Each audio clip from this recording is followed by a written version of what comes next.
Yes, sir. Ma'am, start करूँ? Hello. So, good morning to everyone. Yes, ma'am. I'm starting. Good morning to everyone. I, Mahendra Kumar Khan, Assistant Professor, Department of Management Studies, St. Thomas College, Bhilai, warmly welcomes you in this international webinar on changing scenario of corporate sector post COVID-19. As we all are aware that at present, the entire globe is facing the biggest pandemic, COVID-19.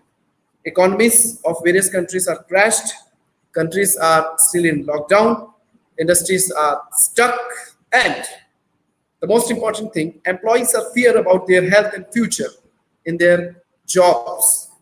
So hence, it's a crucial matter for corporate sector to come out safely from this pandemic, and this is the ultimate objective of this webinar. So now I request our principal, St. Thomas College, Dr. M.G. Rahman, for welcome address. Principal, sir.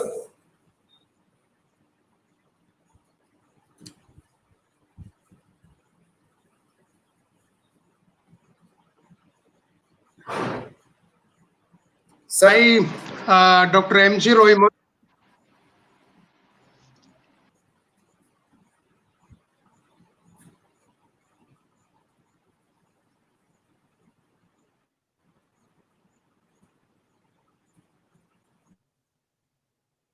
Good morning to one and all. Sir, your webcam is not visible.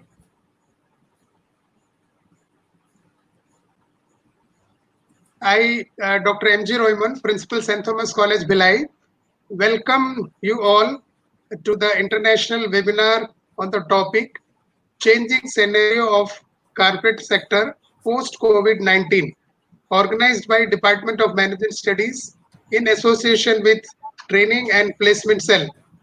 As you all know that the entire world is fighting with this pandemic right from the beginning of 2020.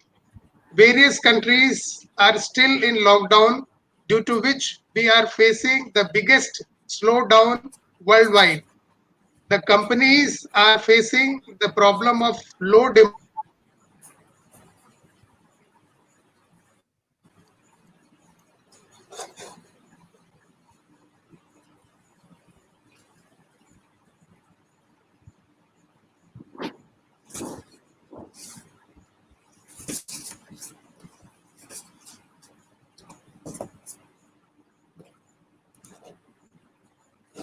It's not audible. It's not audible. Yes, sir. It's not audible, yeah. Yes, sir. Yes, sir. I'm saying. Hello, Rahman, sir. Your voice is not audible, sir.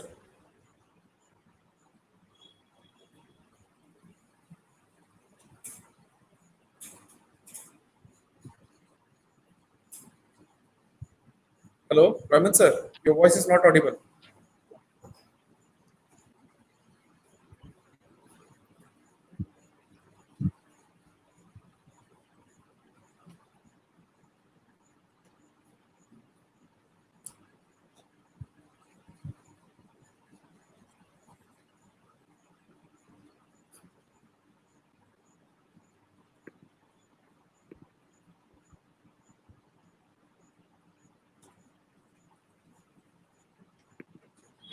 Hello, Rahman, sir.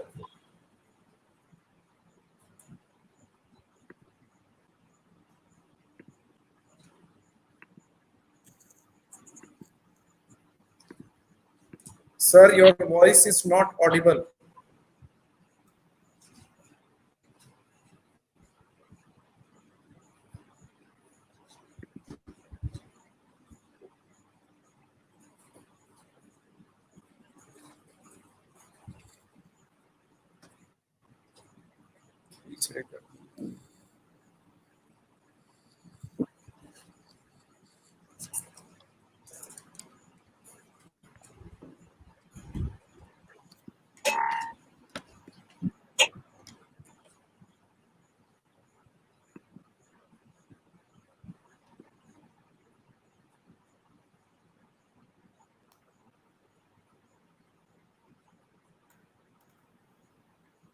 Sir, please unmute your mic.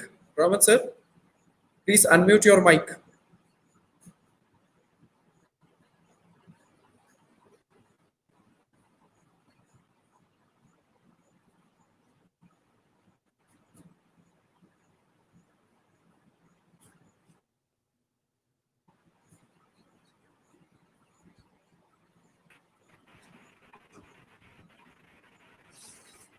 Mahendra sir, you continue.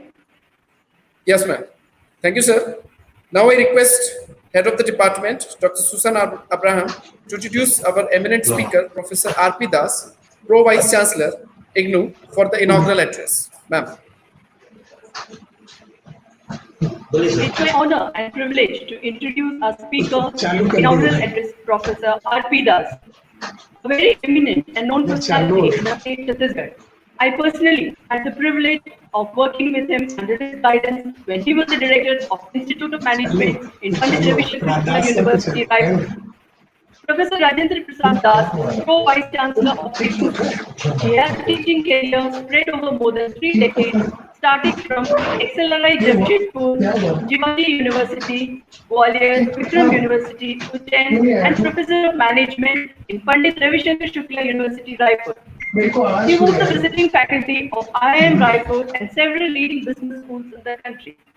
Before joining IGNOU, he completed his full term as Vice Chancellor of Berhampur University, Odisha. Professor Das has administrative experience of more than 2 decades in various positions and responsibilities. He was the Director, Institute of Management, Pandit Ravi Shankar Shukla University, Raipur for more than 10 years. Professor Das obtained his PhD in Management from Kurukshetra University, Haryana. He has, under his supervision, 12 PhD scholars have been awarded under him. He is the editorial boards of several management journals and has published 85 papers in different national and international journals. He has also 4 books published on his credit. He was given the Best Management Teacher Award by Rotary Club and Lions Club Raipur. Now, I cordially invite Professor R.P. Das for his inaugural address. Please, sir.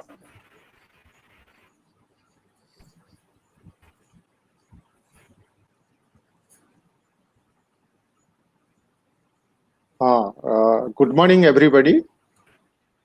My friend and Good morning, sir. the principal of the college, Professor Rahman, my previous colleague and a very known personality in the field of management at Bhilai, Dr. Susan, the faculty of the great college of our state of St. Thomas College, Bhilai, all the speakers from different parts of the world, and the participants in this international webinar on changing scenario of corporate sector in post-COVID-19. I really feel honored that Dr. Susan called me and said that I have to deliver the inaugural address on this occasion. I could not say no because my association with St. Thomas College is almost now going to be 2 decades. So without giving second thought, I readily agreed that I should deliver the inaugural address. And I still consider it's a privilege for me to be associated with this great college of the state. In fact, the theme which has been chosen by management department and the college for the discussion in this occasion is really to be appreciated by each one of us, that for last 3 months, the entire world is perturbed over coronavirus, what we popularly call it COVID-19. The entire mankind is concerned that what next, when will be the life will be normal. And what will happen after it? Is it going to be normal or not? And after it become normal, what will happen to mankind? This is a fact that the entire industry is affected because of the COVID-19. Not only entire industry, almost all sectoral organizations are disturbed because of this corona problem. And industry is more affected because the production is disturbed, production schedule is disturbed, almost production is stopped in many plants, whether in our country or other countries of the world. Because whenever we talk about social distancing, it is very difficult for people. And ये corona का बारे में कहते हैं that it can attach anybody, it can affect anybody without knowing it. वो जैसे कहते हैं प्यार नहीं किया जाता है हो जाता है. It is like corona is like now, or corona is like that at the present moment. So everybody is afraid of, the industry management is afraid of bringing people together, working together. It is because of this decision of the management, because of the decision of the government to maintain social distancing, the production and service activities of the business organizations are affected. There is many industries are badly affected, like tourism industry, hotel industry, service industry. नहीं sir, वो शुरू में आई, बाद में नहीं आई. अभी sir का session चल रहा है सर, आरपी दास सर का. Many industries are badly affected because of this. The people, for example, around 10% of the population of the world is dependent upon tourism and service industry, that is almost closed down. Hotels are closed, but transport services are closed. Civil aviation industry is almost closed. And many factories like Maruti could close down its plant. Tata Motors closed down its plants. Many plants are closed. Even the Aditya Birla Group has closed down its plant manufacturing cement. Many industries, Larsen and Toubro, the industries were badly affected. And सबसे interesting जो बात था that if we look at the industry, we broadly categorize them into two categories: the small scale industries and large scale industries. When small scale industry, organized sectors are closed down because of this corona problem and the directives of the governments of different countries of the world. So we can very easily imagine what happened to the people who were working in the unorganized sector in small scale industry. And if we know it that around 1 crore, more than 1 crore small scale units are there in the country. And if on an average 10 to 12 people are working, 12 crore people lost their job because of the close down of these plants. We have seen that we have heard about the movement of people after independence, when the India and Pakistan was separated. But this time, during this corona time, we see the life and miseries of the migrant workers. It happened because somewhere the management of the organization failed to manage it. And it was just like before Industrial Revolution, before the enactment of the Factories Act, what was happening in the life and living of the workers, that people were working from sunrise to sunset. They were working at the whims of the employer. Almost same thing happened. This is a big issue which the industry owners, the leaders of the industry in the small scale sector have to think, and the leaders in the large scale industry have to worry about it after COVID-19, post-COVID era. These are the issues which we have to address. This is a fact that we could not visualize that it will happen. This is not happening first time. It is happening. It happened in 17th century. It happened in 18th century. It happened in 19th century, where we lost crores of people. And now we do not know how many, what will happen to the people during Corona and after Corona. Since the theme which has been chosen for this webinar is the industry, the changing scenario of corporate sector after COVID-19, I as a person, I as a student, as a teacher of human resource management, my concern is always human resource management. My concern is always management of the people. Let me very honestly confess that when lakhs of migrant workers were walking on the street of the country during the summer, when the temperature was 45, 46, 47, without water, without food, I was wondering, not only I teach human resource management, I teach about strategic management, I was cursing myself, what strategy we prepare, what strategy we teach. The people who are in the helm of affair of the business, do they have strategy for their people for whom they are in the business?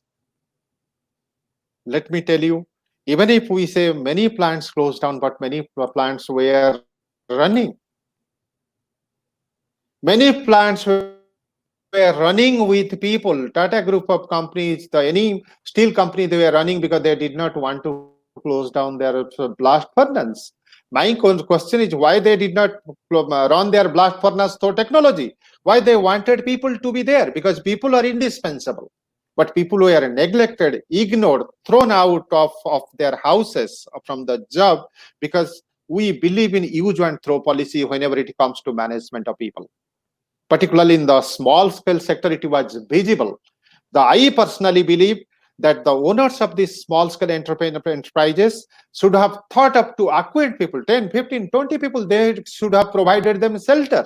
They should have maintained social distancing. They should have run their operation instead of throwing them out, instead of closing down their plants. That was very much possible, but I believe it was neglected. Now they are lamenting, they are crying that the people should come back and work. My concern is, do you expect the people at large, who have large number of people who have left the place of work, their factories, are they going to come back? Because they have a lot of apprehension for which they have left. One thing is apprehension of life. Second is the feeling that they are unwanted. Whenever there is crisis, there is no any feeling among the employers that they are needed for the organization. They are needed because they are giving something to the organization. There is no fellow feeling. There is no humanitarian consideration. People simply were thrown out. We are not given accommodation. We are not given shelter. We are not given food. They were shown the door. Why people left? Why people left from their place of work to their own homes? What is the need of a home? We talk about organization climate. We say home out of home. Could we create those home out of home for the people who are working? Now it is high time for every employer, whether it is a small scale sector or large scale sector, have to think about it. Corona was an accident. Accident can take place anytime. But we should have precaution. We should have full preparation for it in advance. That if any time anything like this happen, what health facility we have, what house facility we have, what safety security facility we have. I believe at this stage, after so many years of independence, after so many years of industrial revolution, the industrial owners, the industries have never thought of complete shelter, accommodation, have not given due importance to the basic needs of human beings. I believe that existence really, the ERG theory of motivation says, the existence and relatedness of the people working in the organization is yet to be taken care of by majority of the employers in general, and small scale sector in particular. But always we want to make use of the people for the benefit of the organization. I think at least It is possible for small scale enterprises, the owners of small scale enterprises, to think about this issue, have to make appropriate efforts for future to develop satisfaction, security in the minds of the employees, and the safety and health of the employees, how they will be accommodated when, if at all, they come back to the place of work, to return to the work. I believe that if we are opportunist, we say that we can use and throw people. Always we have to remember the experienced, trained, skilled people cannot be replaced. Second thing, people say people are not indispensable. They are fools. People are always indispensable. We cannot say there will be replacement. Physical replacement is not maybe possible, but absolute replacement is very, very difficult. The people who have spent 10 years or 15 years of working in an organization, they know each and everything of organization. They understand the pulses of the organization. And if we say use and throw, we'll have a new person to replace what it is. Already this reaction has come out. Already this reaction is visible among many employees. They say that, for example, in Gujarat, they started working with the new people. The employers, the owners of the organizations are now realizing that they should bring back the people. The concern is, are they going to come back so easily? What about the doubt of safety and security in their mind? And another thing, what I again feel, the people who are working for the organization for 10, 50 years, they have acquired their own knowledge and skill. Now there is a possibility that they are going to experiment those knowledge and skill in their respective villages, respective native towns, places. So there is going to be after post-COVID era, there is going to be a vacuum. There is going to be a crisis of running organizations, small organizations with competent, experienced people. That itself is going to affect the efficiency, quality, and productivity of those organizations. That the management of those organizations have to think about it, and how they are going to manage it. The post-COVID era, how they are going to manage their organization without these competent, experienced, and expert people. And if they want to bring them back, what mechanism they are going to do, what preparation they have at this moment, when they have to come back. And if they come back, how they are going to motivate them. This is an issue which they have to think of. And if we look at it, I was going to some literature that what is going to be the issues, human issues. There are many issues, marketing issue, production issue, HR issue, many issues are there, particularly as we are concerned about people.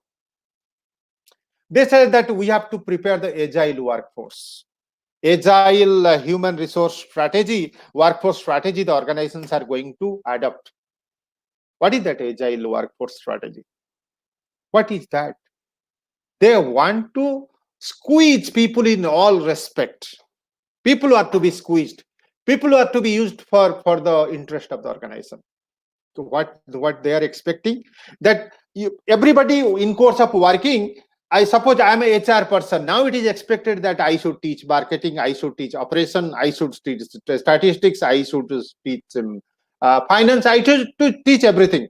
But who is ultimately the beneficiary? Beneficiary is the student. He is not going to be benefited. They are planning to prepare an agile workforce strategy. They say that, they have to go for multi-skilling of the people. Multi-skilling of the people, they are going to have it. But there is a limit to everything. And you cannot be jack of all trade and master of none. Always we have to remember, we are living in a competitive era where expertise is required. We want the best. A person cannot be best in everything. If the person can be best in everything, then perhaps it will be difficult for us to expect the best from a person. An eye specialist cannot be a cardiologist. If we do not today, whenever we have any health issue, we do not go to MBBS doctor. We go to a specialist. Even we do not go to a postgraduate. We want to go to a DM. So same is why it is not applicable for a common man, common worker. Organization is going to prepare the skill profile of the people, and they are planning to have a demand analysis of the skill of the employees, and depending upon the demand, the existing skill and demand for the new skill, they are going to train and retrain people. The people should have that ability. Everybody cannot have every skill, cannot easily acquire every skill to perform, give the best to the organization. That is an issue to be addressed. That is an issue to be wondered by the management of the organization after post-COVID era. How to we want to produce the best. The consumer needs the best, but we want to have a generalist who knows everything but is not best in anything. And somewhere we are not talking about a machine, we are talking about a human being who has his expectation and reaction.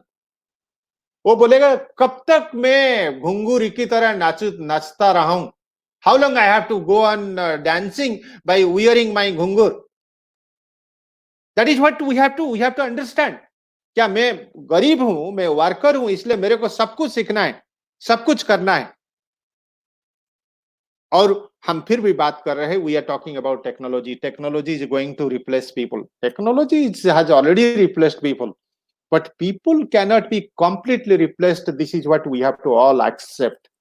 If the people are going to be completely replaced, what is the necessity of the small scale entrepreneurs to cry that the previous people should come back?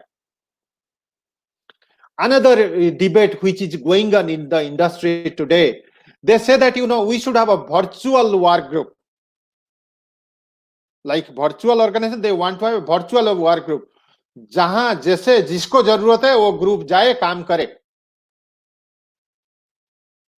But the question is, who is going to be your own people? What will be the commitment, organizational commitment of those virtual work group? That is a big question during post-COVID era.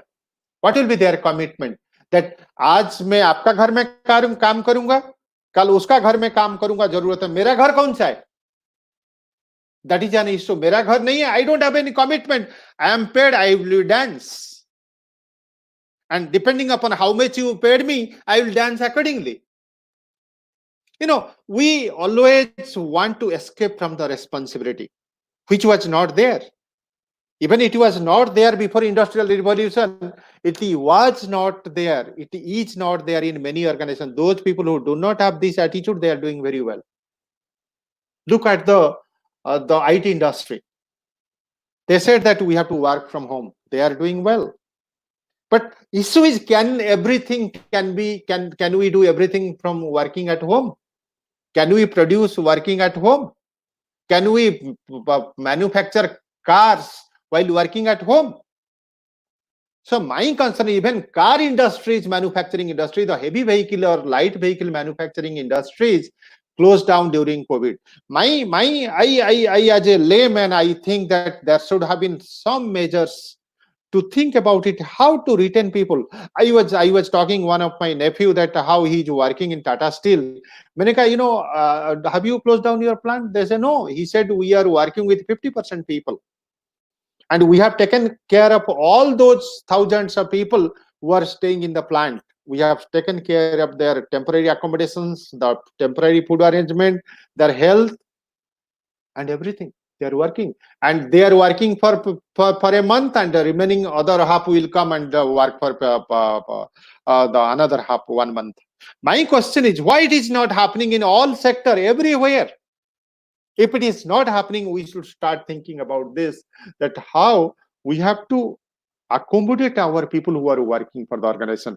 हम लोग हमेशा technology होके चलेंगे तो we cannot have our own people. We should need somebody who has to say that it is my organization. Technology will never say it is my organization. उसको जहां लोगे वो काम करेगा. उसका वो अकल नहीं है जो मनुष्य का पास है. उसका हर चीज का लिमिटेशन है. But we talk about potential of people which is unlimited. Now it is high time for the organizations were striving hard to use the potential of the people. Now time has come to think about it in post-COVID era, how to go for potential management and how to reward the potential of the employees. We have been rewarding the performance of the people. We have ignored the potential of the people. The time has come for the organization to think about the potential of the people, to use the potential of the people, and to reward the potential of the people. It will be successful. Those organizations will be successful organizations who will develop mechanism to assess the potential of the people and utilize the potential of the people and compensate their potential. Then only people will be motivated. Machine cannot be motivated, technology cannot be motivated. Human only, it is human factor which can be motivated, can be satisfied. And if 2 plus 2 can be 22 in case of a human being, plus 2 plus 2 is always 4 for machines. I wish that we have to create a healthy organization climate of trust, with a trust, confidence. We have to create people in for the organization. Tata steel का जो slogan अभी भी relevant है, 100 साल पहले बोला था, we don't make steel, we also make people. How many organizations in this country, in the world, are able to create that feeling among the people who are working for them? Whether it is a small scale enterprises or large scale enterprises, people are essential. People will be essential. And we should not say that, use and throw. Kaam khatam, jao. Or if this is not, nobody is indispensable, jo log bolte, I don't believe in that. That is a wrong thing. People say top management should never say this thing. A leader with value and vision should never say that nobody is indispensable. People are indispensable. Because we fail to manage, so we say people are indispensable. People are not indispensable. We have to make them indispensable. We have to ensure that they should continue to give their best. They should be satisfied.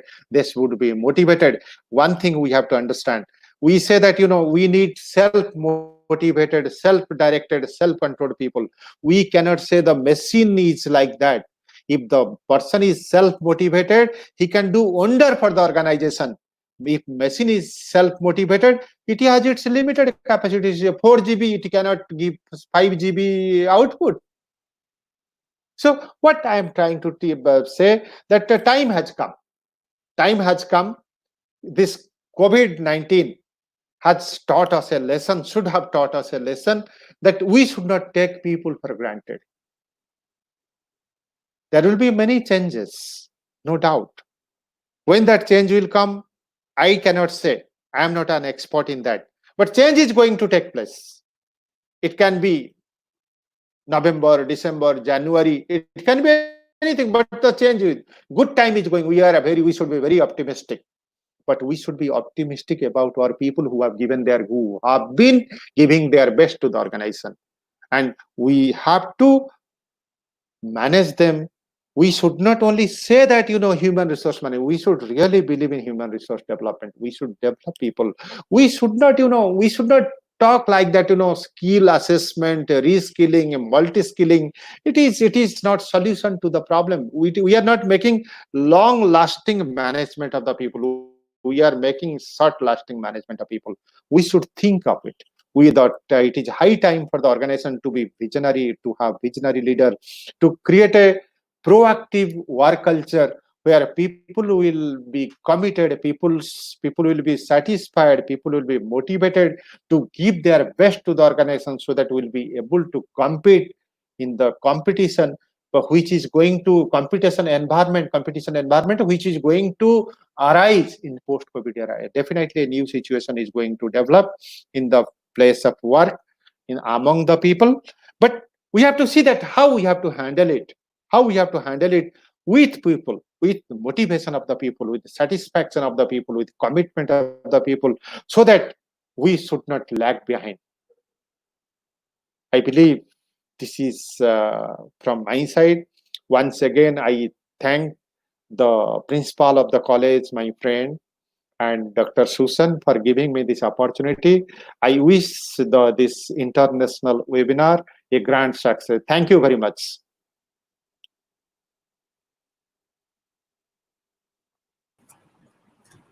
Thank you very much, sir. As you said, that many of the companies, offices, and especially the SMEs are closed. So it is very important matter for corporate world. And I appreciate your words very nicely. You told us about the importance of human resource. The machines is not having feelings. We, the people, the human resource is having the feelings. So we have to manage them. We have to take care about them. And especially the corporate people should think about their workers, their employees, because they make the organization. They make their organization successful. So it is very important for the corporate sector to take care of their employees, their human resource. Okay, thank you very much, sir, once again. Now I request our head of the department, Dr. Susan R. Abraham, to introduce our next speaker, Ms. Servin Hejwandi, HR Manager from TCS Canada. Ma'am. It's my honor and privilege to introduce our first guest speaker, Servin Hejwandi from Canada. Servin is a human resource professional with close to 10 years of progressive experience in multiple areas such as labor relations, human resource management, and talent acquisition. Her career started with Aon Risk Solutions, where she managed the campus recruitment for Canada. She joined TCS Canada in 2014 and worked in multiple roles, including talent engagement, diversity and inclusion, talent acquisition, and campus recruitment. She has an honors degree from York University in Communication Studies and International Development Studies. Her academic background and career both help her to constantly leverage, to engage in purposeful work, and to make a positive impact. She is an active member and volunteer in several charities run by non-profit organizations across Canada. She lives in Toronto with her family. Now, on behalf of St. Thomas College fraternity, I invite Servin for her talk. Please, Servin. Thank you, Susan. Really appreciate it. Hello and good morning, everyone. Hope you're all safe and sound. Let me first thank the organizers of this event, along with my fellow speakers and all of you for attending this session. I hope by the end of the session, we can conclude that all the conversations, and if there will be a Q&A, it will be fruitful. With that said, let me go straight to the topic, COVID-19 and the future of workplace. We all know it's not going to be the same as before. So our workplace has changed dramatically, I should say. Economically, social systems, consumer behavior, all of this has changed drastically. I remember the quote by the Microsoft CEO, Satya Nadella, that he said that we have seen 2 years worth of digital transformation in only 2 months. So post-COVID workplaces will be very much different from pre-pandemic. And by that, I mean to cover certain areas. I'm going to cover 3 areas for you that why, as a human resources professional, I believe the environment will drastically change. I call it good, bad, and ugly. So you will see the good, bad, and ugly in all of these 3 categories that I'm going to touch on. The first category, work from home. A lot of people in the corporate culture in particular and other sectors start working from home. However, I'm going to go one step back and talk to you about human behavior. We have 2 different types of individuals. We have those who are integrators and we have those who are segmenters. And what do I mean by those 2 individuals? And you decide which one are you, member of audience. Integrators are those who have no issue combining work with home. We have individuals who actually come back home after a hectic day at work. They still check their emails. They still join conference calls. They may go on vacation and they still check their emails. They have no issue with this work from home model to, for example, set up their station in the middle of their kitchen. They have no issues with their toddlers and little ones coming and walking behind them. On the other hand, we have those segmenters. These individuals draw a very sharp line between work and home. And during this pandemic, we realized that those individuals are those who are impacted the most. So how can we help them? What are the suggestions? So the school of thoughts are two particular things that you need to focus on if you belong to that category. Structure your space and structure your time. By structure of space, now that the whole world is working from home, you may have to dedicate a particular room to your work, which you will close it every day and go back to your home duties. Or before starting the work, when we come to the time management, you have to create a routine for yourself. You probably watch a lot of videos and see it if it's just a Google click away, that you can pretend that every morning that you wake up, you're actually going to work. You attire accordingly. You get ready. But instead of going to the office, you just go to that corner of your home and start working. You will get and take breaks, coffee breaks, lunch breaks. You do not feel that I have to work from 8 o'clock a.m. to 8 o'clock p.m. constantly, because it's not healthy for you. So you may want to keep that balance in between. The statistics that I have is from North America. So in North America, 60% of workforce at this point of time, they prefer work from home. That brings us to the topic of less office space will be needed. And then down the road, we can evaluate the impact in the supply and demand of commercial real estate, which I'm not going to go there. But in an event that post-COVID, we return back to work, to our office premises, it's definitely not going to be the same. We are hearing, at least again, I'm speaking as an individual who's located in Canada, that, for example, common areas will be totally dissolved. There will be certain space between me and my colleagues. Some workspaces may have partitions, so far and so forth. So as an individual that you might be extremely sociable, you want that human interaction. This will lack, and we will get to know the effects of it later down the road. I'm an employee of TCS Canada. TCS overall, as an organization, implemented this particular terminology, which we call it SBWS. It's a version of work from home, but we call it secured borderless workspace. And by that, as an organization, we are envisioning that by year 2025, we're going to have a 25 by 25 model. What do we mean by that? That by the year 2025, 25% of our workforce will only work in the office, and 25% of them dedicate time to work.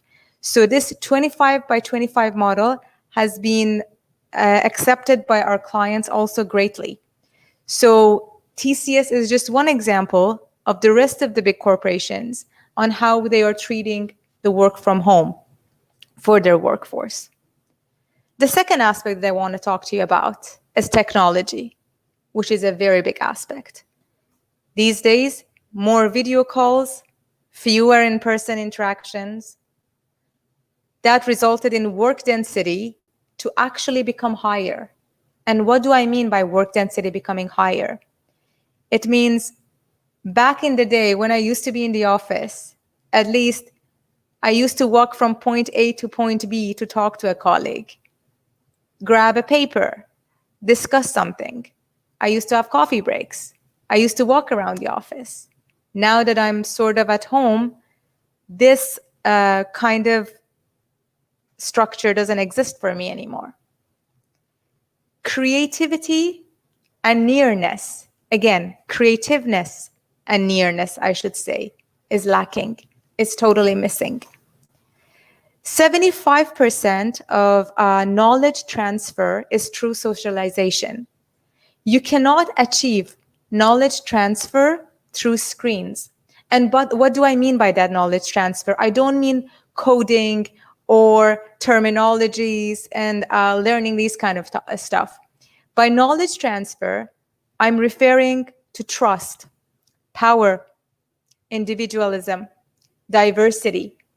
You need this face-to-face interactions, because without those, we are sort of, as humans, lost.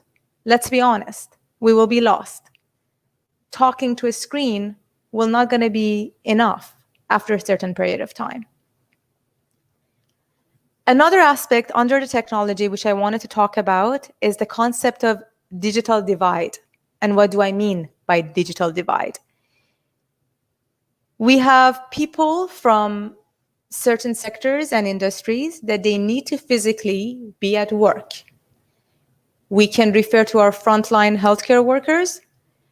As the previous speaker mentioned, those who are working in manufacturing plants, grocery stores, those who fill the shelves, those who ship shipments. All of these people tend to be at work, at a workplace. The concept of work from home doesn't make sense for them.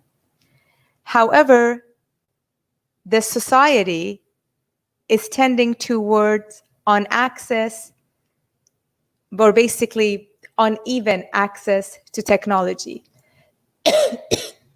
Excuse me. And what do I mean by that? Some of these individuals right now are at home, or even those who are supposed to work from home.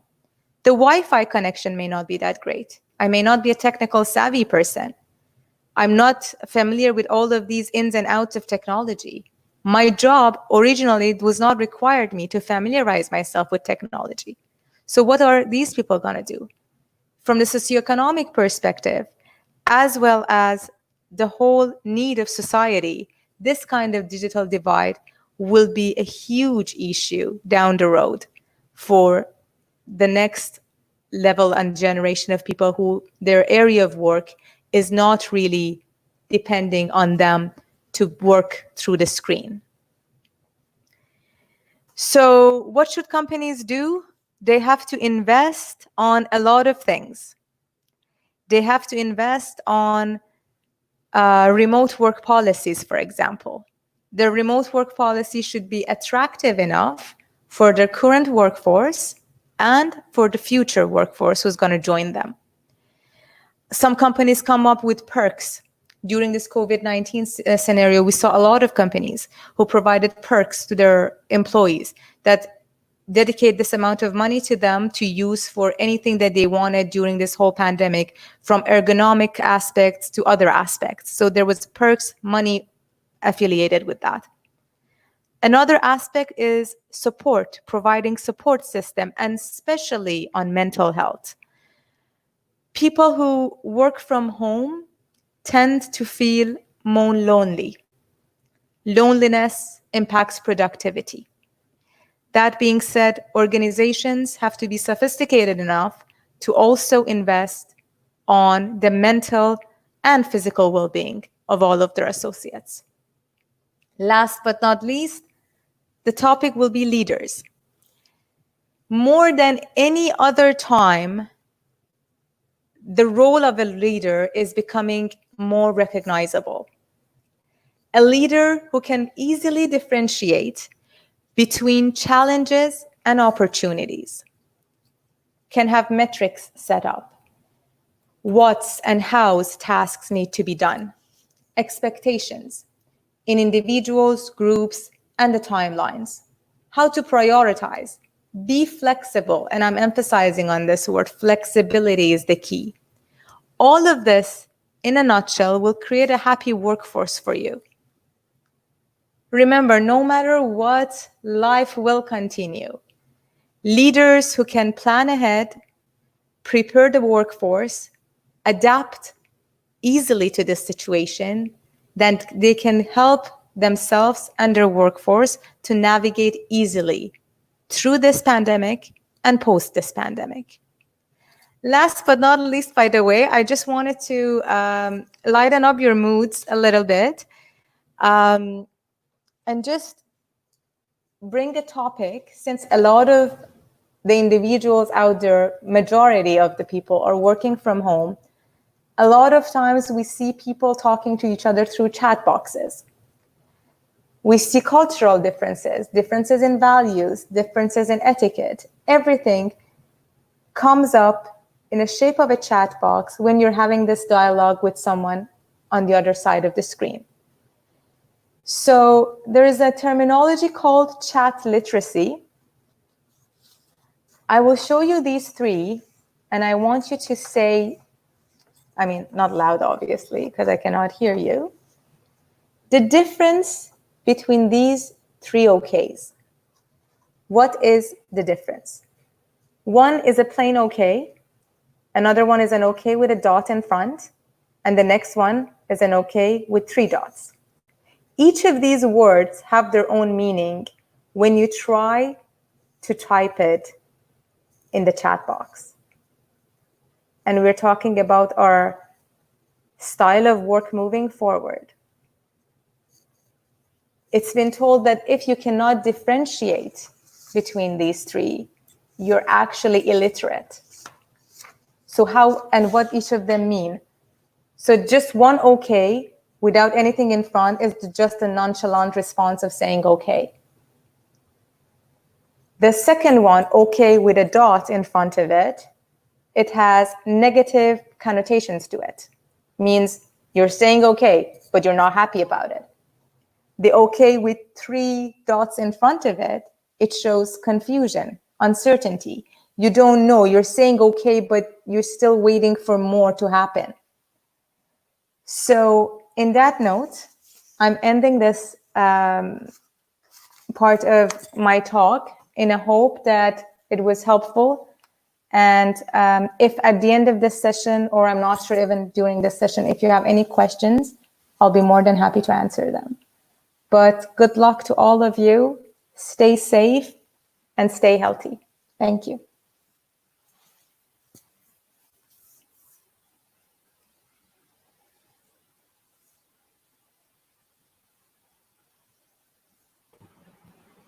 Thanks a lot, ma'am. You have discussed very informative matter with us, especially as you said that our workplace has changed drastically, dramatically. You have discussed about 3 important words at workplace: good, bad, ugly. And you have discussed about 2 types of personality, integrator and the segmenter. Especially you discussed about the North America, where people are almost 60% working from home. And thank you very much for your 2025 terminology. After 25 5 by years, you are 25. going to by 25 by 25. Yeah, that's a very good and long-lasting thinking of your organization, and especially the chat literacy. Thanks a lot. A new concept came in front of all of us, and definitely will be very, very beneficial towards your conversation. Thanks a lot, Safin. Thank you.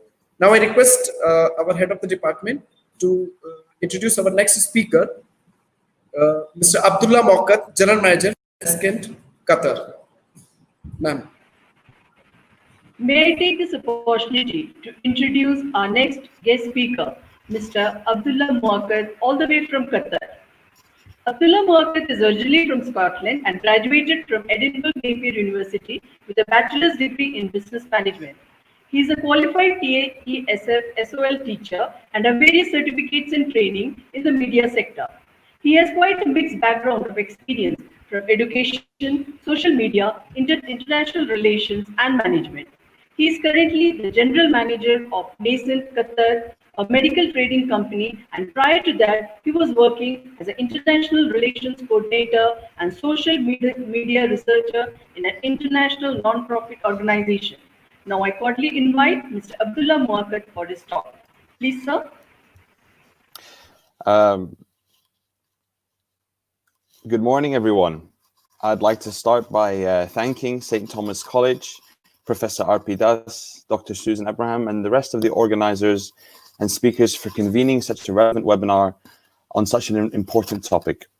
I'd also like to thank all of the attendees for managing to attend the morning seminar, and I'll do my best to not put any of you to sleep on this lovely morning. I hope that we can have a little bit of an interactive session this morning, and I'll try to keep my talk direct and to the point, and we can have some questions at the end, hopefully. I would also like to take a moment to pray for all of those that have been afflicted by this virus, those that have lost loved ones, and those that are working on the front lines to keep everyone safe. Our thoughts and prayers are with all of them. Regarding the changing scenario of the corporate sector post-COVID-19. Now, I like the word post. I like that that was used because it allows me to speculate quite freely. We currently do not know what post-COVID means. Is that post-lockdown restrictions being lifted? Is that post-vaccine being found? There's still a huge amount of speculation on all the matters that I'm going to be discussing this morning as we face a worldwide pandemic. For our purposes, I will be looking at the immediate future as we see lockdown restrictions being lifted and industries start to open up again. I'd also like to merge that with what the future may look like for post-COVID corporations. We have all been witness to a truly unbelievable world scenario. If someone had told me last year that most of 2020 is going to be spent with a pandemic, a lockdown, and a worldwide freeze on most travel and movement, I would have bet money that they were talking nonsense, to be honest. However, we have all been pushed into a scenario that has made us all quite malleable. And it's almost like an extreme crash course in handling change on epic proportions. The sudden adaptations that we've been forced into are, in my opinion, quite unprecedented for our age.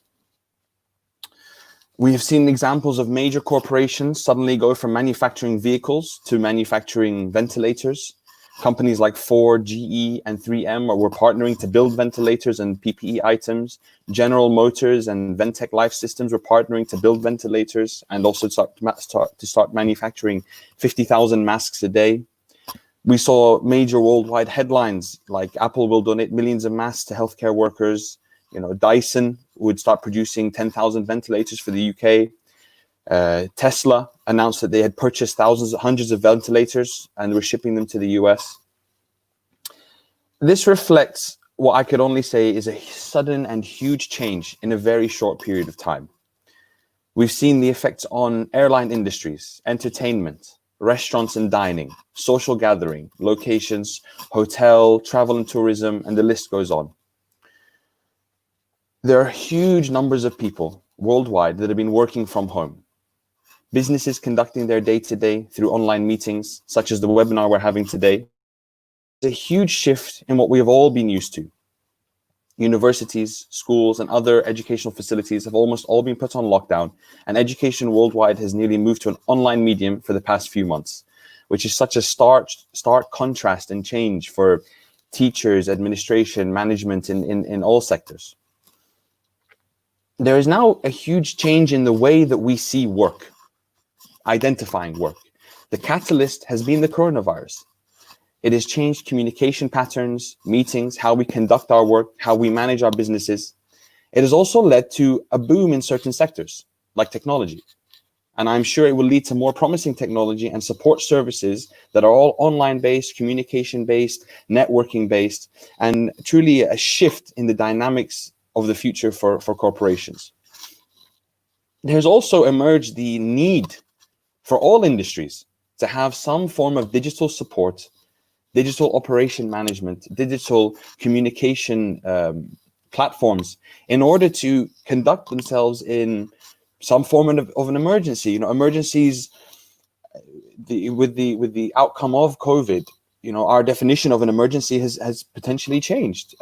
We used to think from all the old movies that emergencies will be earthquakes or tsunamis, God forbid, or natural disasters. And yet here we have a pandemic which has taken so many people away and put the world almost to a standstill through such a short period of time and such a large scale.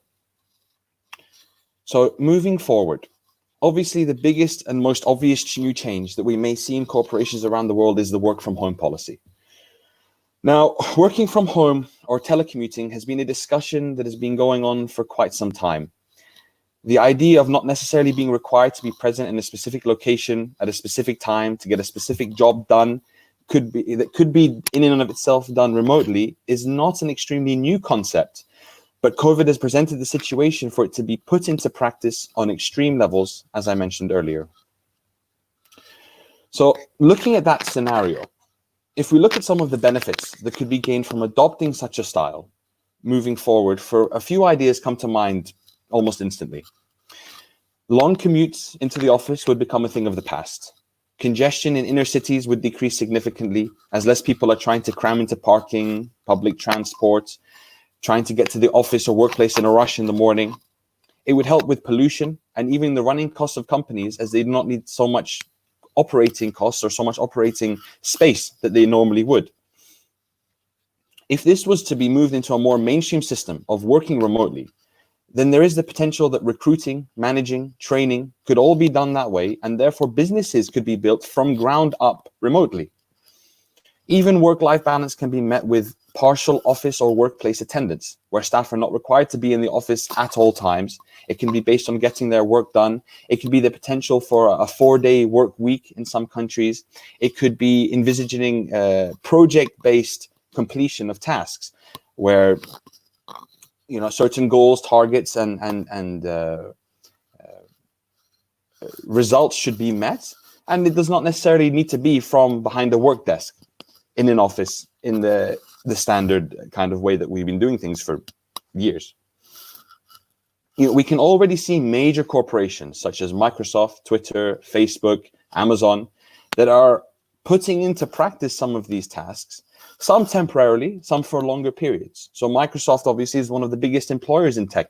They have over 144,000 employees worldwide, and a huge number of them are in the US, around 80,000 employees in the US, according to Statista.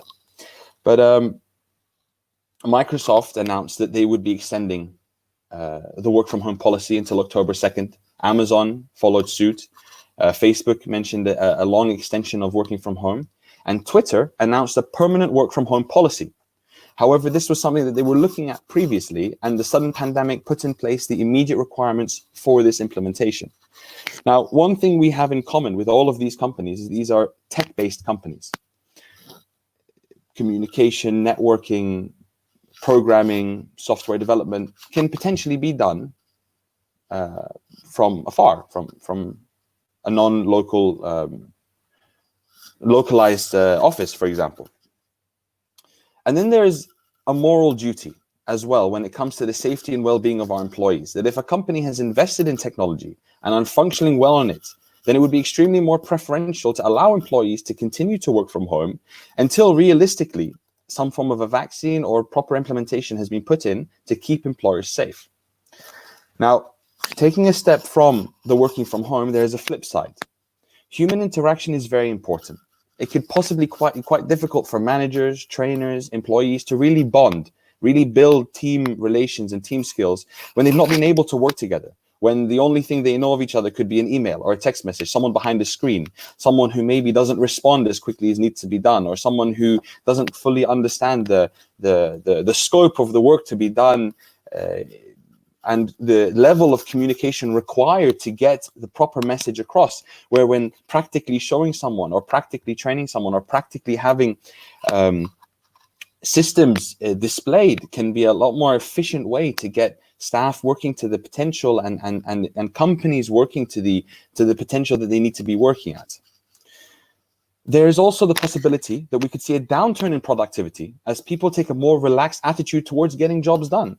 It was even mentioned in the opening statement that when you don't have any commitment to the job, there's no what is there pushing somebody to get the work done, to put in that extra 10%, to put in that extra time, that extra effort, that extra care to make sure that the projects are done, completed, especially in a work environment where employees would feel appreciated, where employees should be made to feel like they are part of the team, part of the community, part of the company that they're working at, the part of the whole corporate structure that makes this company successful. If you have an organization that's completely fragmented or does not have that kind of interconnectivity, then you could potentially face, not having a team that can pull together in times of struggle, like the current pandemic.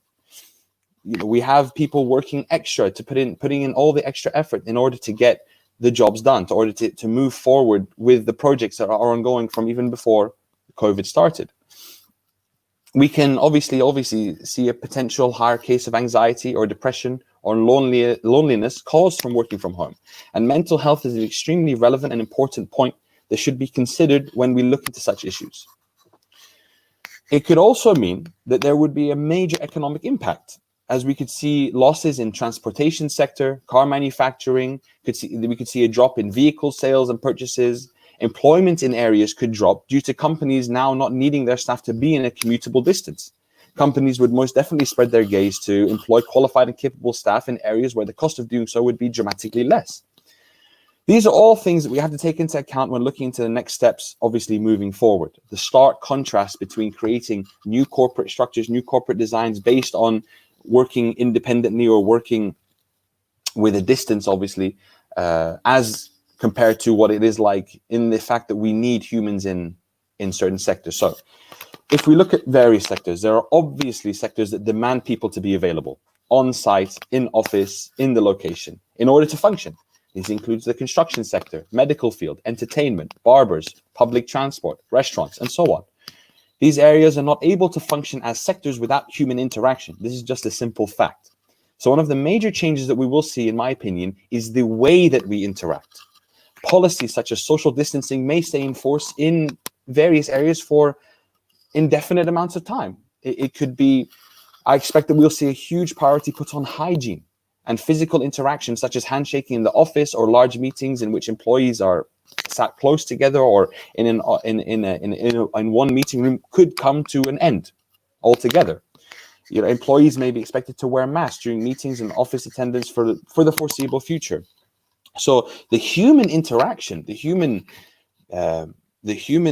development or working together could see an actual practical change, as we see today. What we see today could potentially keep on going.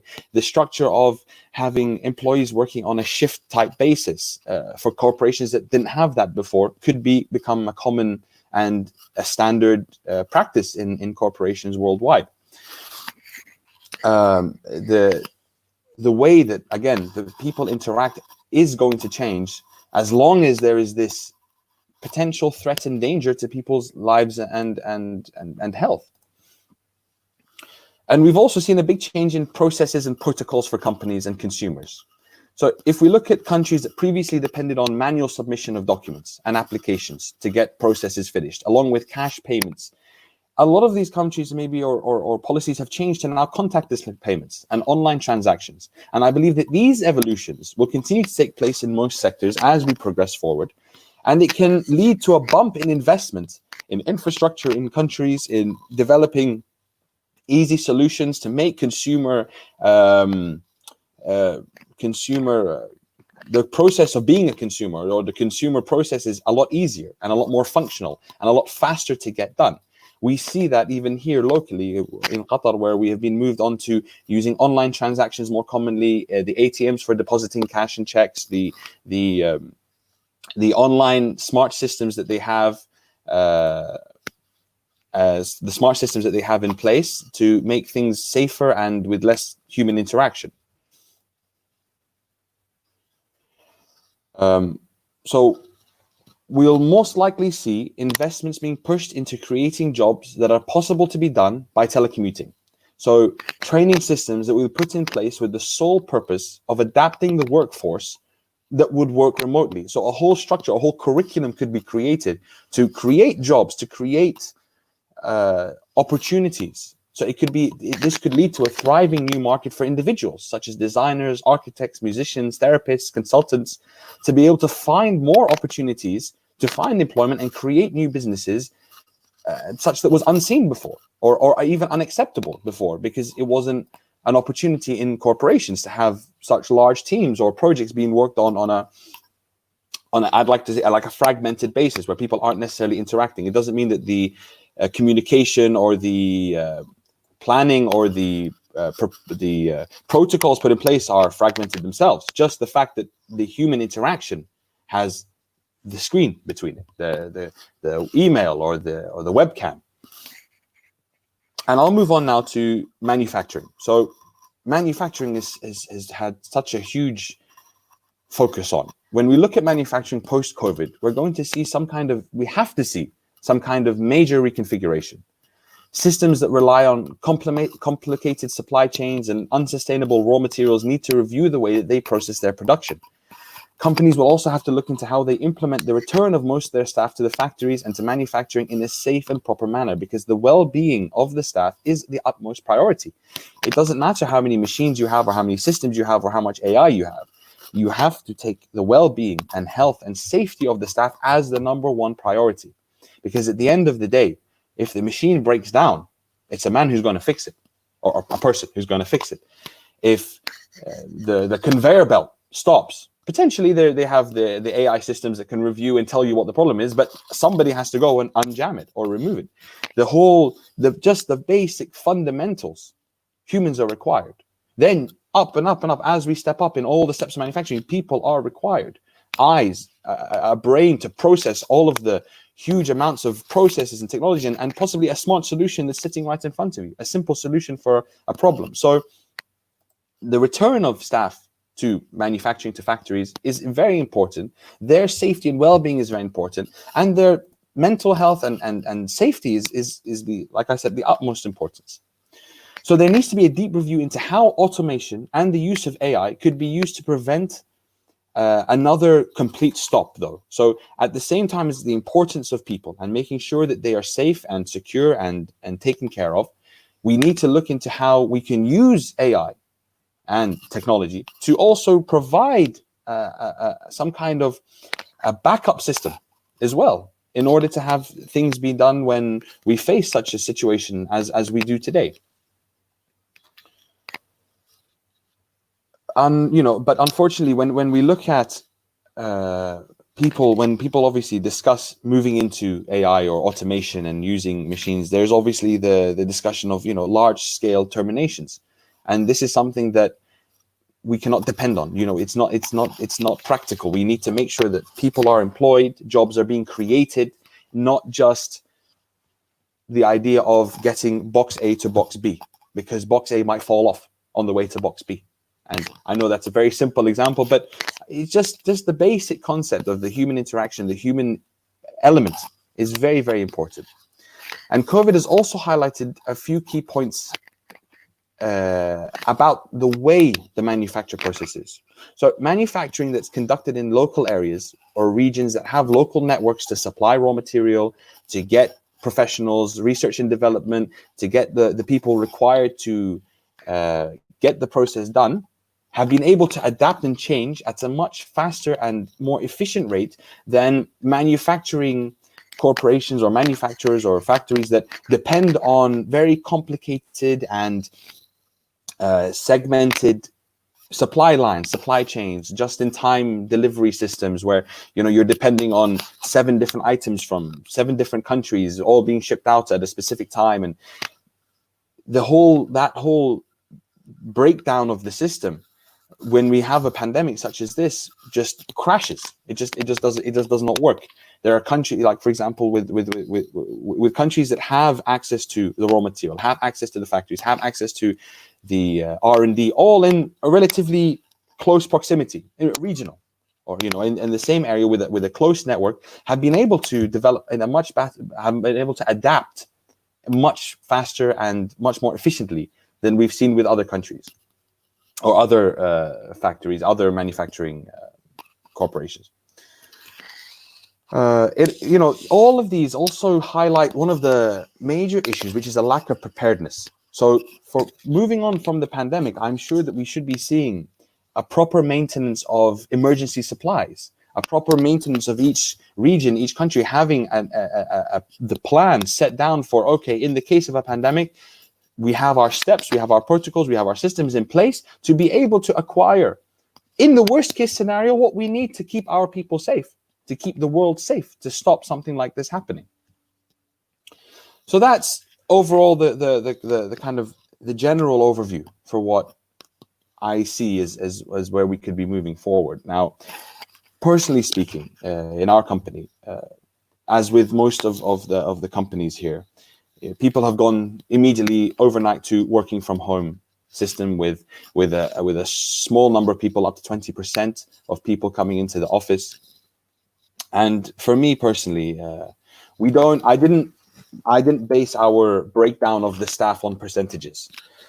I have always been an advocate for flexible working hours, having and maintaining a good work-life balance. And I believe that a happy staff or a healthy staff will amount to getting the job done far better than members of staff who will come into the office, sit down, finish their allotted hours and leave. So a system that allows staff to have a good work-life balance, freedom to get their projects and work completed, and the opportunities in front of them to do what they need to do to get the job done, in my opinion, is the way that I would always have wanted to run my company anyway. So I did always have a form of flexibility for the staff who are non-essential to be in the office, specifically sales staff or marketing or whatever.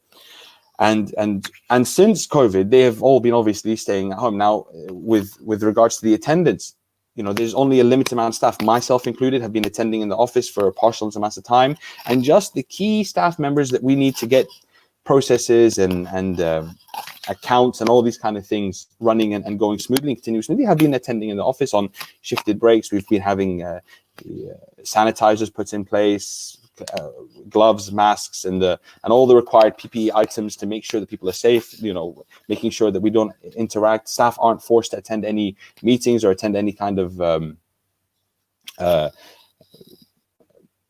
group events, because obviously, like I said, the safety of the staff is the most important key here, to make sure that our staff are safe, their families are safe, the community is safe. These are the most important things, because at the end of the day, we need people. We need our people. We need people to get the jobs done. It's as simple as that. And post-COVID, I'm going to continue that same policy, because I need my most important thing is getting the job done, getting work done efficiently, getting work done in a positive manner. That's the most important thing.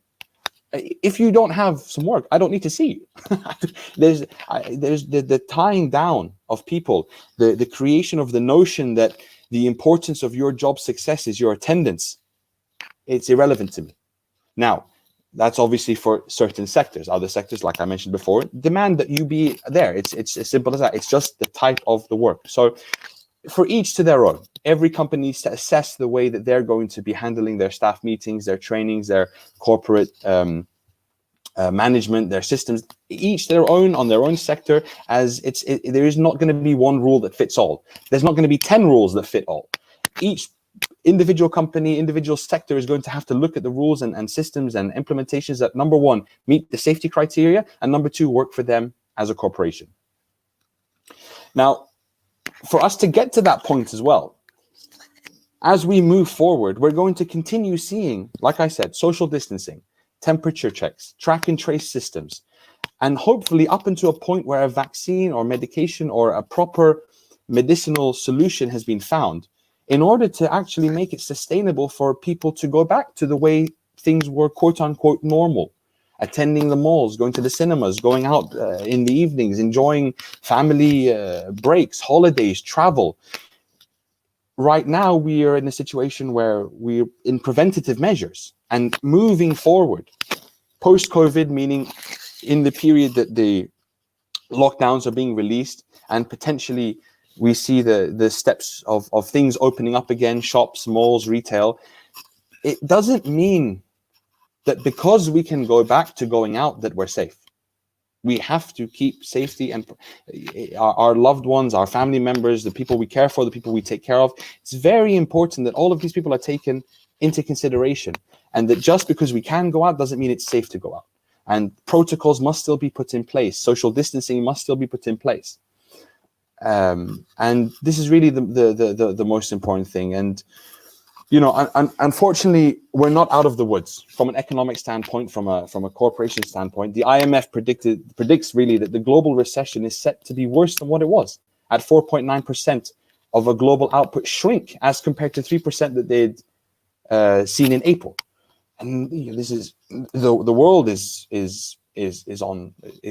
not developing at the rate that it needs to. Now, in some cases, in my opinion, it's okay. The world needed a break, but at the end of the day, the effect on humans has been unprecedented.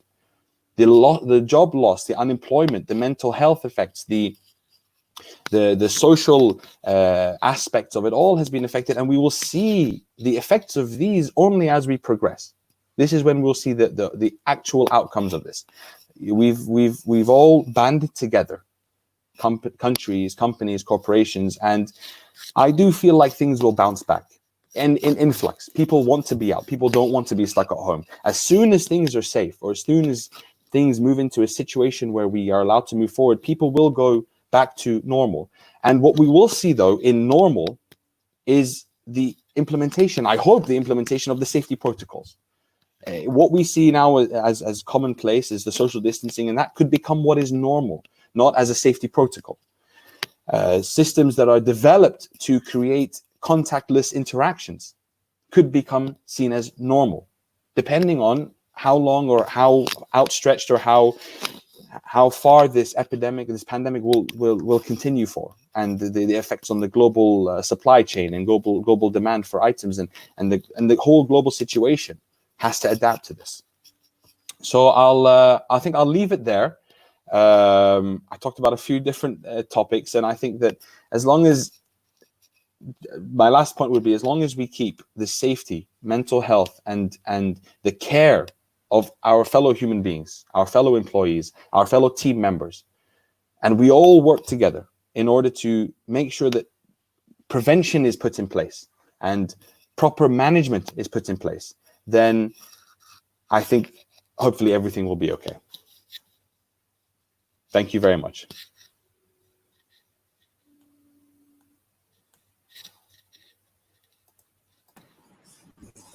Thank you very much, sir. As you discuss about various industries like electronics, automobile, steel, and other sectors, that how they are affected from this COVID-19, really it's a very informative for us to getting insights about industries as you are a corporate person. And you also discuss about education era also changed. You discuss about work from home, very important. And the most important thing when people are working from home, you discuss about there should be proper human interaction as well as the proper communication should be done between people.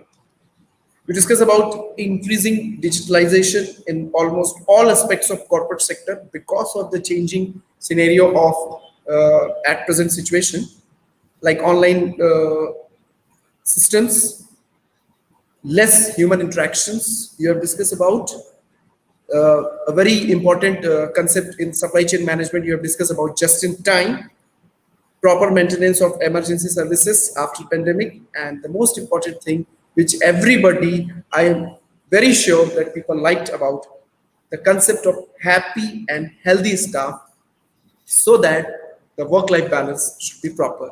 Thanks a lot, sir. Thank you very much. Thank you so much. Yeah. Thank you. Now I request our head of the department to introduce our next speaker of the webinar, Dr. Sumit Sushilan, CEO, International Institute of Aviation, Bangalore. Ma'am.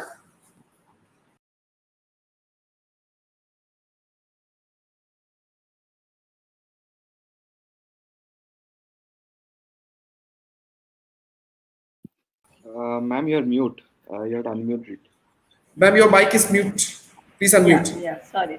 Okay. Sorry. Yeah. Our next guest speaker is Dr. Sumit Sushilan, Group Chairman of International Institute of Aviation Private Limited. He has been honored with a doctorate in aviation management from Vishwakarma Open University, New Delhi, and was the first Indian flight steward to serve world's best low-cost airline, Air Asia.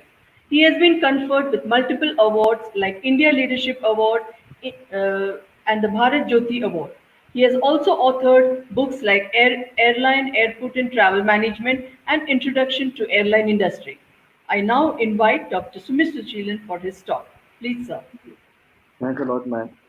Okay, I would like to thank St. Thomas College for running such a good webinar session. Uh, this year we had seen a very bad time. I think most of the entire from the starting of the year we had started facing COVID situation, and then we got Amphan, then we got Nisar, then we got locust issues in India, then we started facing China war situation, what's going on currently. I think this has been a very tough year for entire world, but more for India. So, from the point of view of aviation, because when we can see that most of the tourism sectors, travel sector is affected, even if aviation sector is affected very badly. Okay, worldwide, there have several company had shut down, and in India, we got few of the airlines who are doing really very bad because of the economy crisis. People are not able to travel anywhere because of the COVID. People have to maintain distance. But now we are feeling that it might happen that uh, coming future will have more luxurious and more spacious travel. Earlier, we used to have economy seats in all the normal airlines. Like if you say, take an example of Indigo, SpiceJet, GoAir, they all used to have economy seats configurations where we used to have hardly space to for leg rooms and all. But now, post COVID, we can see more spacious cabins, and the industry will open up the employment opportunity more for young candidates. Currently, we have very limited airports in India, and only 60% of airspace is open for the commercial operation in India. In the recent discussion in the parliament, we have got the approval that more space will be provided to for a commercial operation in India. It means we'll have more airports in India. It means more connectivity. More connectivity means more airports, and more airports mean more employment will be generated in aviation sector. Aviation is one of the safest mode of traveling. If I'll compare it with any other mode of transportation, I'll give you a numbers given according to the Ministry of Transportation. According to the Ministry of Transportation, it says in India, every 1 minute one road accident happened. Every 4 minutes one person die in Indian roads. So that's the condition. So it says average in a day around 360 death happen in India because of the road accidents. So if we take the average ratio, if you say for aviation segment, around 1,35,000 flight takeoffs every day. Okay, and the crash happened once in 1.5 billion takeoffs. So that's an average we had taken. So the number of death when you take for aviation and the safety of the aviation is very good. Okay, the future of transportation will be only flights. In future, you can see the drone technology taking up very fast because of the post-COVID situation, and like the situation which we are facing right now of COVID. We had got several permission from the Ministry of Agriculture and Ministry of Civil Aviation to start operating drone facility within India. So in future, you can see a transportation happening with the help of drone, and especially you can see the recent, like within a couple of months, you can see some of the drone delivery service will start in India. According to the Ministry of Civil Aviation, the six company in India had got the permission to do the test flights of drone delivery. Some of the companies are Throttle Aviations, some are Spice Express. It's the same company of SpiceJet who gives the cargo supports to India and overseas company. They are also getting into drone delivery services. Even we have Dunzo. They are starting the delivery service by the help of technology, by the help of drones. So in future, we are expecting a huge number, around 3 million jobs will be available in aviation segment, especially from the side of drones. The, the new technology will be virtual takeoff and landing facilities will be there for any drone operation within India. So there are few committees had formed in India who is supporting the drone facility and giving a standardization of flying in India. And according to our earlier speakers, the employment generation, what will the employment generation in future? So I would like to say that nowadays corporate doesn't work on emotion. That's the biggest issues we are facing nowadays. There's no emotion left because most of the corporate companies had got an investment from overseas companies. They have a huge pressure on them. They have to generate profits. So because of all these things, we don't have any more emotions attached with employees nowadays. Whereas there was we recently had heard about in interview with Ratan Tata ji that he said he's an industrialist. He's not a businessman. And Mukesh Ambani is a businessman. He's an industrialist because he work on emotions and he try and see the growth of our individuals, not only the business. So we don't get these type of businessmen everywhere and in every company nowadays. Because of this COVID situation, now we can see more people are more effective because of they are working from home. Okay, people should be more multitasking nowadays, because instead of most of the companies had laid off staff. Around 50% of the staff had laid off. According to the calculation and the numbers given by the FICI, around 12 crores MSMEs, the small businessmen, had shut down their business, and more than 20 crore people in India had lost job. Okay, so definitely it's a very huge number which we can see, and this number which is already had registered, there are a lot of number which is unregistered. So employees should be a asset for the company. At this time, they should be working as asset for the company, not a liability for the company. Earlier, we used to see that there are some employees who are not working well, but because of their subordinate, because of their support of the subordinate, they used to move forward in the company and they used to get promotions. But now, after the COVID situation, we can see the potential of individual candidates, the individual employee. We can see the potential, how much potential they have. So no one can take up your talent, and no one can mark it with their label, saying that it is done by the particular that person. So that's a good point. The person have to work harder, and they should be a multitasker and not a liability for the company. A employee in this post-COVID situation should be a self-motivated company, self-motivated person. Okay, there's some few good points after all the situation which happened post COVID. There will be no more corruption happening, because as we are from aviation industry, we know a lot of problem we used to face to get a clearance from the government departments for approvals of flights and all. But post COVID, there's no more corruption happening because every approvals are happening through online platform. So one should take it as a positive aspect that yes, after post COVID there won't be any corruption, especially because of the online platform. More productivity to every individual's staff is more relaxed because they spend more time with the family. We can see earlier 40% is of the staff in the age of 40 to 50 years used to take retirement in the early age because they never used to get time with their family. So now, because of this situation, people are spending more time with the family. So family life is improving now, and that's one of the biggest achievement for the corporate world, that they have more family life nowadays because of this situation. No waste on traveling. A lot of people in a metro cities, like if I'll take an example of Mumbai city, people used to spend more than 3 to 4 hours on traveling also. Some people are coming from Pune to Mumbai for jobs. Some people are coming from Surat to Mumbai for jobs. They are spending around 3 to 4 hours time every day on traveling itself. Now post COVID, there's no traveling happening. Because of that, people are saving a lot of time.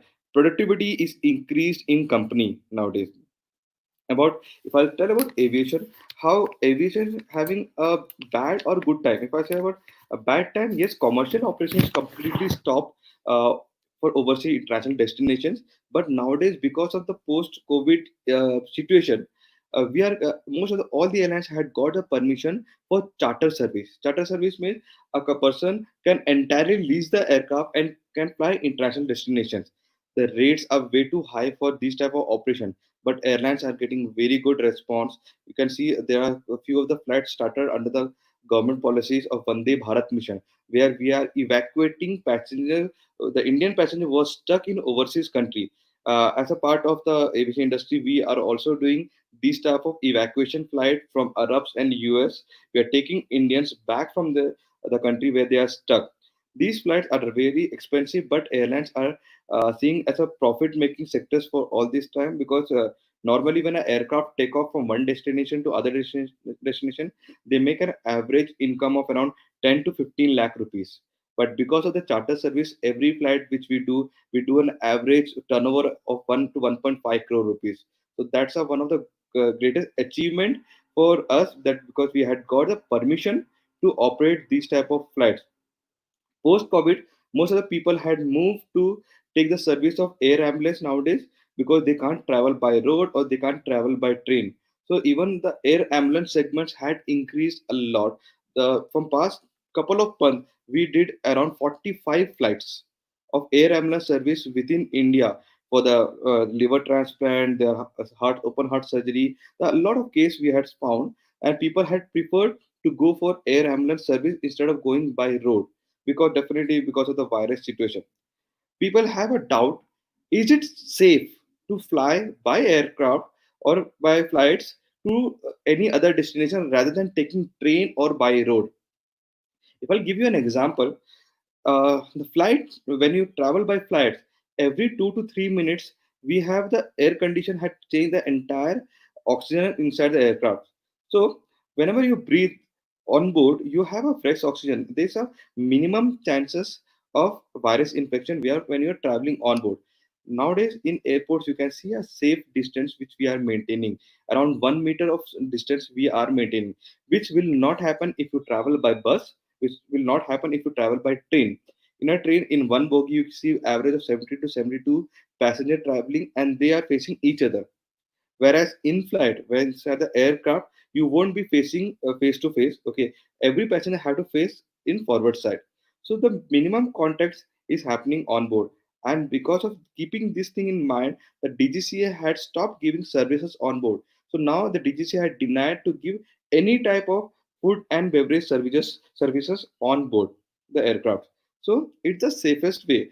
Because of this situation, now we are feeling that in future, after 18 months to 2 years, we can get some medicine for COVID-19 in the industry. So once these medicines will be in the market, the industry will revive and passengers will start traveling. Okay, because of this COVID situation, people had understood that way of traveling by aircrafts or way of transportation by aviation is safest. So more people are aware about this industry, and people are taking opportunity to travel by flight instead of traveling by train or by road.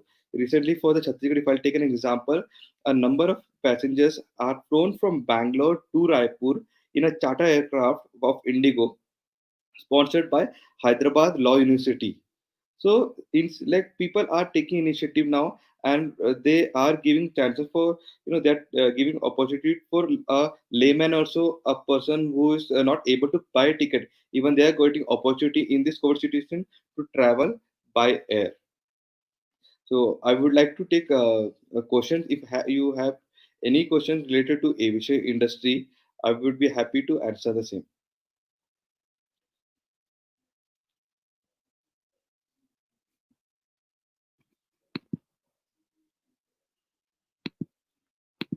Okay.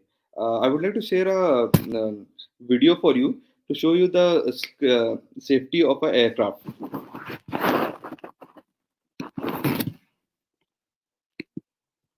So can you share the PPT?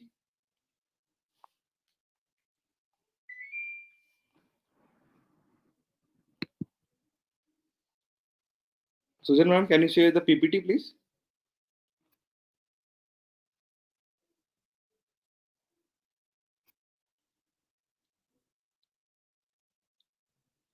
Okay, I can get some question that how long it will take to things to get normal.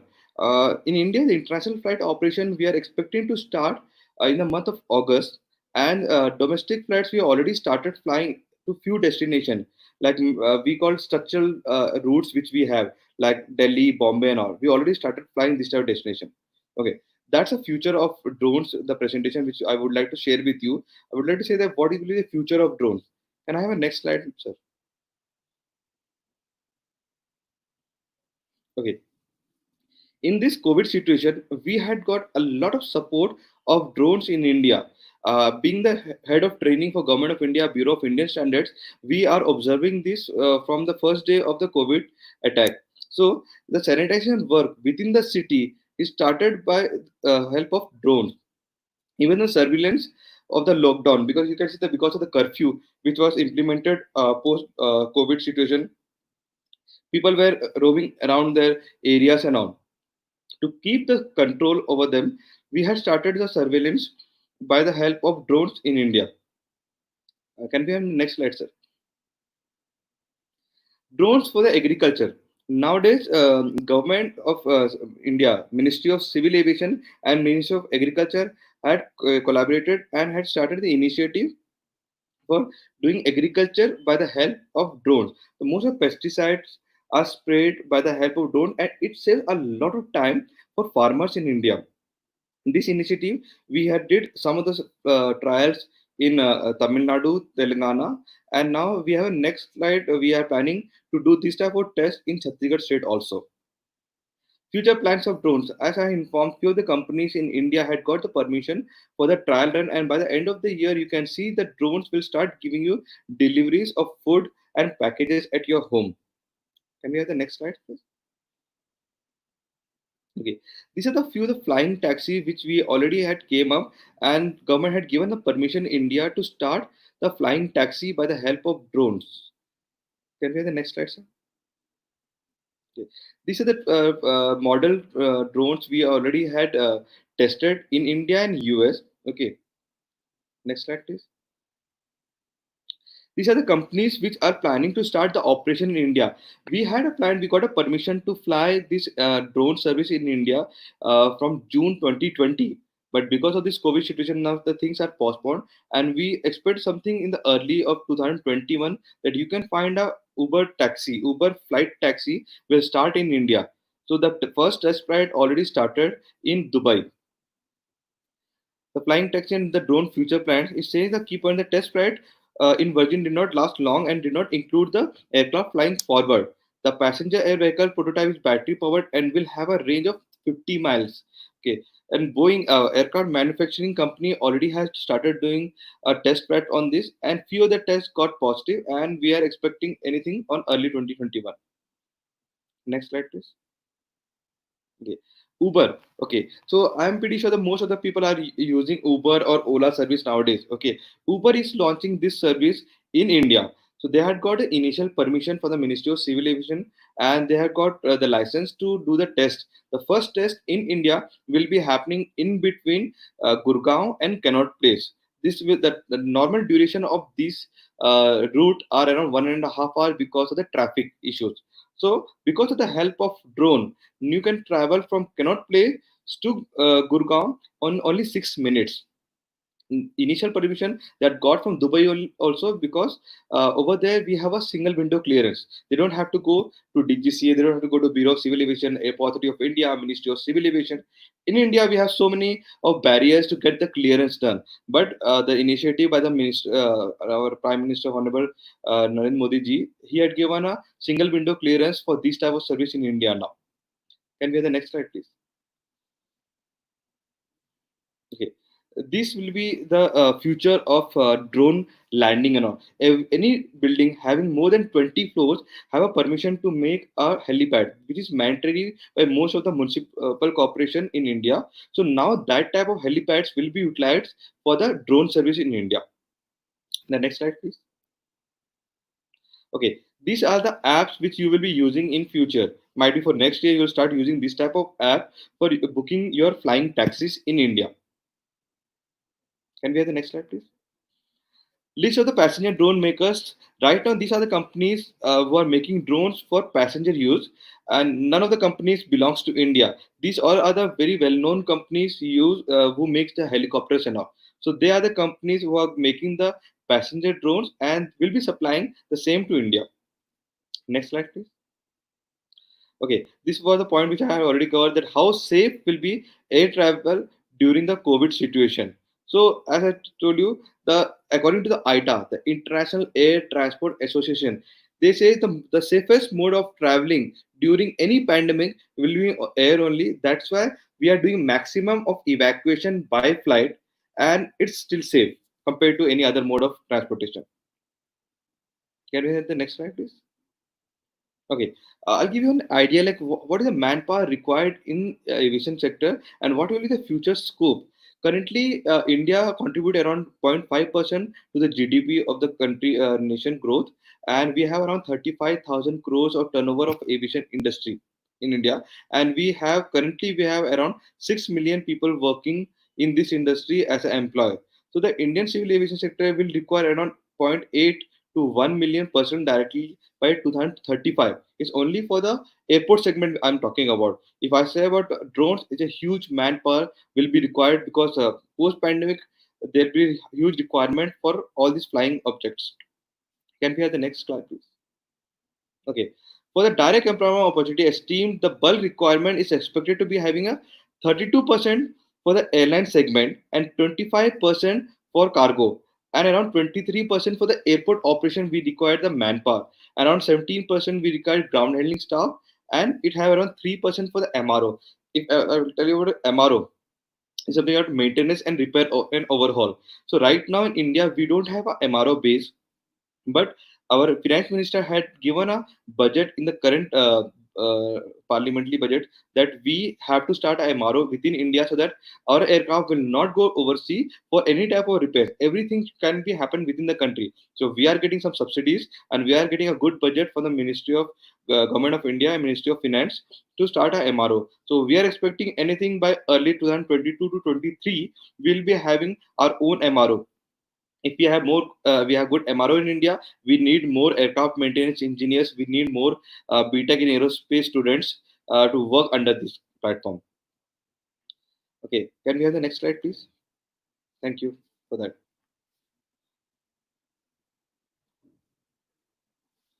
Okay, I got some question about the air pollution also. Okay, we produce the minimum carbon. The Indian regulatory body DGCA have a regular check on the carbon produced by any aircraft in India. So if we have any type of more carbon emission happening in the environment because of particular aircraft, they don't get clearance by the DGCA to fly.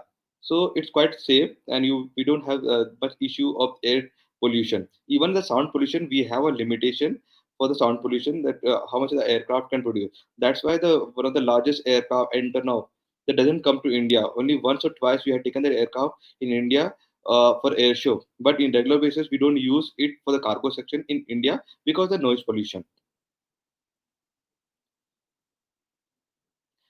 Yes. Any more question we have? Yes, sir. We have two questions Yes, from the student. Sir, this, can you hear me? Yeah, I can. Hello? Yeah, I can hear you. Yeah. The question coming from the student, as India is a price-sensitive country, so Yeah. people in India prefer trains in compare with airlines. Sir, how would you think airline industry will survive in during and post-COVID scenario because of the high prices of airlines and low prices of trains? Okay. That's the question. And then you please. Yeah, nice question. Okay, I would like to say, if you are getting a flight ticket cheaper than a train ticket, would you prefer to go by a flight or train? Because now the Ministry of Civil Aviation had taken an initiative to give subsidy on flight ticket for up to 50%. It means if you like, we had started a flight operation from Raipur to Jadalpur a couple of years back by the name of Air Odisha operation. That was a subsidy scheme Yes, by the yes, yes. Ministry of Civil Aviation. The flight ticket in that was costing around 1,200 rupees per passenger. So I think a passenger was traveling by road from Raipur to Jadalpur. They might have used to pay around 800, 900 rupees. And while traveling, you might spend around 100, 200 rupees to have food in between and all. And you used to spend around 12 hours, 10 to 12 hours for traveling from one point to another point. But we started the flight operation from Raipur to Jagdalpur for only 1,200 rupees, and it used to take hardly 45 minutes for us to reach that destination. So in future, you will see the flight fares will go down drastically. Recently, the Ministry of Transportation had launched a biofuel. So biofuel rates are very low, and these are we are getting these biofuel things from the farmers of India. Even they are getting a lot of support because of this thing. So in future, when we'll completely will start depending on biofuel, the fares of flight will go drastically down, and I think it's only in India we have a higher fare of aircraft and flight tickets. When you fly to Malaysia, Singapore, and all, the flight tickets are way too cheaper compared to their train tickets, because over there the transportation of train are used for sightseeing and all. So people pay more for the tourism sector, and they pay more to trains to see the areas, to see the sites. So in future we will have a very cheap fares. Hope I've given the right, given the exact Yeah, answer. sir. Very well explained, sir. There is one more question. Yes. One of the students asking that as you have discussed that more at present most of the companies Yes. are having overseas investment and they are having the pressure of targets, Right. making profits. Yes. Yeah. So specifically, student is asking the question that how we can become customer centric while working in an organization. Okay. We have to concentrate on the customer, Hmm. especially in the aviation sector. Okay. In the aviation sector. How to become customer centric? Okay. How to become customer centric? Okay, that's a nice question. Okay. See, basically in aviation nowadays, we are having a 1 meter distance everywhere. Okay. We don't have much interaction with the passengers because of the DGCA rules, which they say that a person can't stand in a counter for more than 60 seconds. You just have to show your tickets and you have to move ahead. Okay. So the interaction will be minimum. Okay. But might be in future, if you are having more, like you have to address a passenger by their names. Okay, you should have more detail about the passengers. That's what we target. I think this is a long, it's a long lecture if I have to take about this, how you can be a focused person. Okay, but the most important thing in aviation industry is something like that. You should be a knowledgeable person. You should know about the industry. You should know about the company. You should know about the person who is coming down to you. Okay, because a person is coming down to you for flying to Raipur to Nagpur, and if you are talking about something else, definitely they will get upset. Or if, because passengers always have a huge expectation, especially in aviation. Suppose a person had booked a ticket, they feel they are the owner of the entire aircraft. Okay, so they wanted a private charter experience for them. Okay, so you have to give something like out of the box so that they will be happy with your service. Yes, sir. Thank you very much about your explanation of this question. That means we have to think about innovation, and innovation. Thank you, sir. You have discussed very good about the aviation industry, the future prospects of aviation sector in terms of employment generation, luxury for the customers, commercialization, and many more. Also, you have provided a perfect comparison between road accidents and air traffic accidents. The comparison chart shows there are very less chance in the air traffic accidents. Also, a very good example about drone technology and the air taxi, which will create a great milestone in Indian perspective. So it's very informative as your experience in the aviation sector. Definitely, it will help to all of us. Thank you, sir. Thanks a lot. Now, thank you, everyone. It's time. I ask to Dr. to continue. Mahendra sir, Ma'am, you have please. to propose the vote of thanks. Yeah, thanks a lot. I, Mahendra Kumar Ikhar, on behalf of Department of Management Studies and entire St. Thomas College fraternity. First of all, I would like to thank Professor R.P. Das, sir, for his very motivational talk in this session. He said specifically about take care about the human resource. Thank you, sir. I would like to thank Ms. Sarvan Hejventi for discussing about her experiences, suggestions, and specifically the 25-25 future plans. Thank you, madam. I would like to thank Mr. Abdullah Mokat for providing us valuable inputs from corporate sector. Thank you, sir. I would like to also thank Dr. Sumit Sushilan, sir, for his innovative ideas and techniques in the field of aviation sector. I would like to thank also to our principal, Dr. M.G. Roymon, who always welcome and support our initiatives. Thank you, sir. I would like to thank Mr. Michael Fernandez for his technical support, without which this program would not have been happened. Last but not the least, I thank all the participants and viewers who give us their valuable time and support. Thank you once again. Thank you very much. Namaste.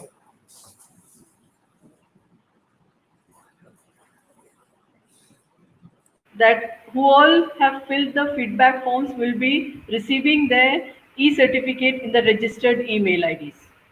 Okay, that's the announcement.